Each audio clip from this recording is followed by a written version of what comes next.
Hello fellow hunters, and welcome back to the channel. If you're looking for guides on all 14 weapons from Monster Hunter Wilds, then you're in the right place. This and the other videos in this series are your ultimate how-to guide for every weapon. All the basics, all the new moves, all the mechanics, and what you should be doing to get started once Monster Hunter Wilds fully releases in February. This will mark the final guide in the series, but don't worry, once the game fully releases, I'll swing back through and make updated guides with any changes that may have happened between now and then. In the meantime, don't forget to like this video and subscribe for more Monster Hunter Wilds content. In today's video, we'll be covering the bow. The bow has undergone significant enhancements in Wilds compared to previous titles.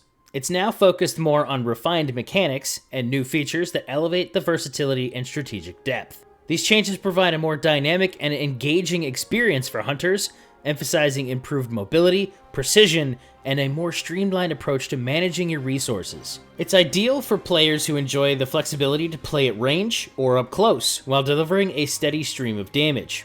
Ranged play makes it very easy to see oncoming attacks and get into a proper position for a counter, or up close and personal for attacks like spread shots and new moves like the Thousand Dragons. Some of the biggest hurdles to overcome when using the bow are coatings and stamina management, but thanks to some serious upgrades in Wilds, it's now easier than ever to use. So let's go over the basics first. The bow works much like the light bow gun. Holding the left trigger will aim, and holding the right trigger will knock the arrow. Releasing the right trigger will then fire the arrow.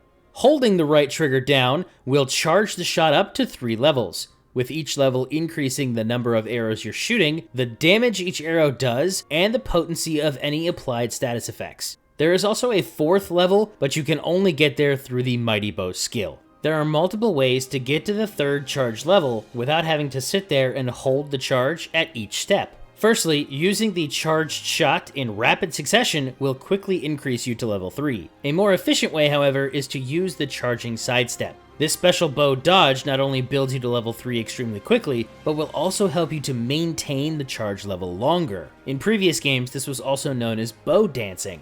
Keeping the bow charged to level 3 as much as possible will help you maximize your damage output. To do this, simply press A and a direction while in the animation of charging the arrow. The bow does have one B combo. These are your close quarter spread shots. Pressing B once will do a quick shot that fires a 3-arrow spread. Pressing B again will do a power shot. That's just a slightly stronger version of the quick shot. The third B and the final step in the combo is the power volley. The power volley can only be performed if it immediately follows a power shot. The nice thing about these close range shots is that they can be easily weaved into your regular shot combos as you move in and out throughout the fight. B can also fire the arc shot. Holding both triggers to aim and charge an arrow, then pressing B will change your aim into an arcing attack. The reticle will change to a circle on the floor that can be moved around, and holding the input will increase the size of the area of effect. Releasing the right trigger will set off a volley of arrows from the sky that lasts a few seconds. In Wilds, this now also includes a few fire arrows that can linger, dealing damage over time, and will eventually explode.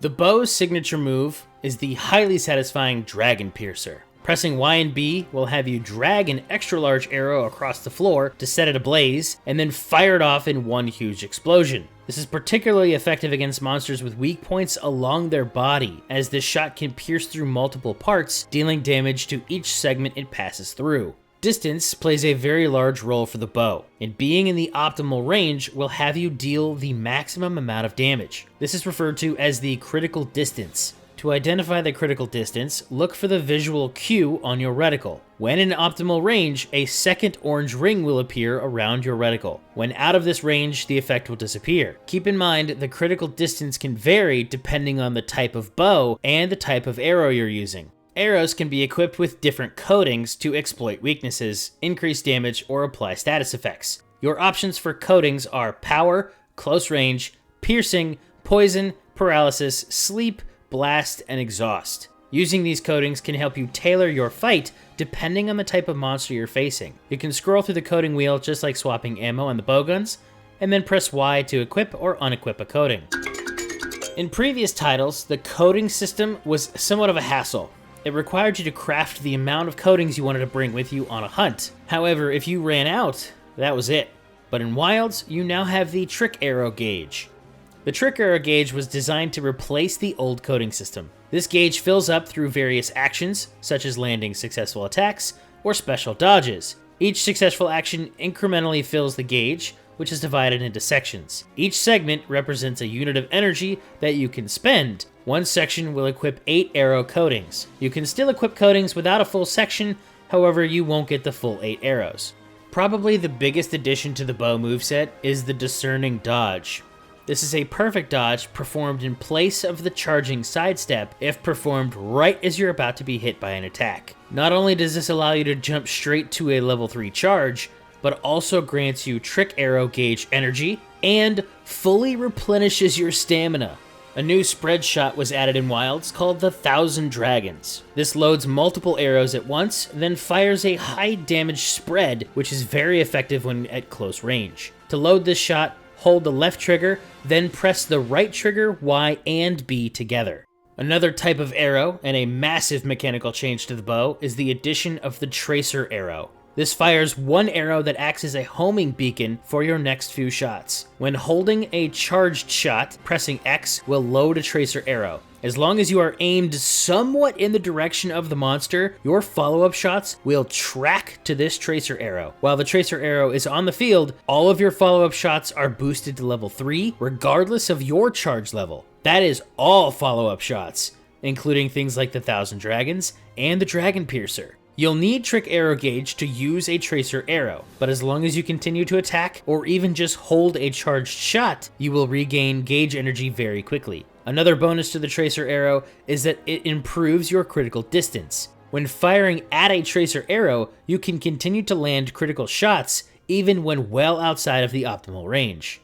A new ability that adds some flair to your overall movement is the Flying Swallow Shot.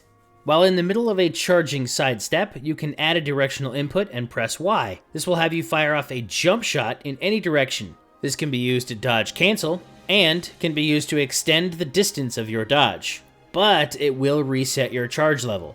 Focus mode is a new mechanic in Wilds that allows for more fluid control of the player's camera angle. It also highlights weak points that have developed throughout the fight in bright red. These are called wounds. This ability is normally toggled or activated by pressing the left trigger, but when using the bow, you're almost always in this state when aiming. Pressing and holding the right bumper while aiming will perform the Hailstorm. This is a hit scan attack that will target any wound within range and lock onto them up to 3 times. Releasing the bumper will fire multiple homing arrows towards the wound and automatically be followed by a Dragon Piercer shot to take down the monster. A bonus to the Hailstorm is that you don't need wounds to use it.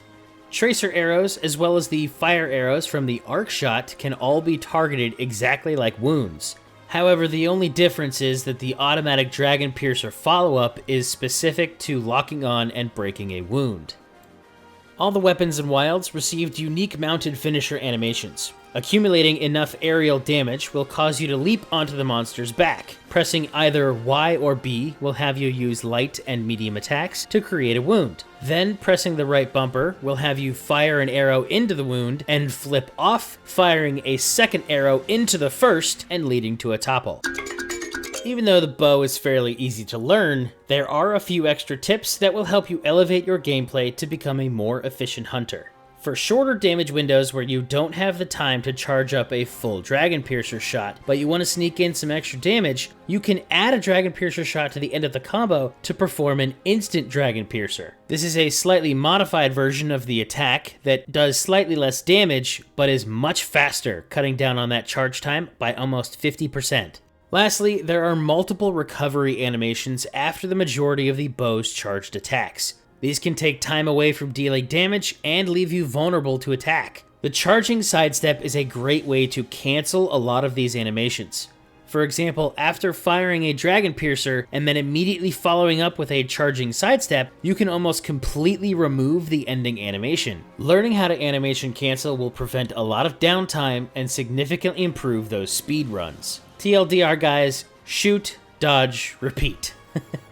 But that is about everything for the bow, from the basics to all the new moves and mechanics. And with that, we're finished with all the weapons. Unfortunately, due to the announcement that it and some of the other weapons are getting significant changes, I've decided to skip Sword and Shield. But again, after the game fully releases, I'll revise these guides and include anything that's changed or that I missed. But for now though, I hope you guys are as excited as I am about more Monster Hunter content coming next year, and I hope you all have a nice holiday.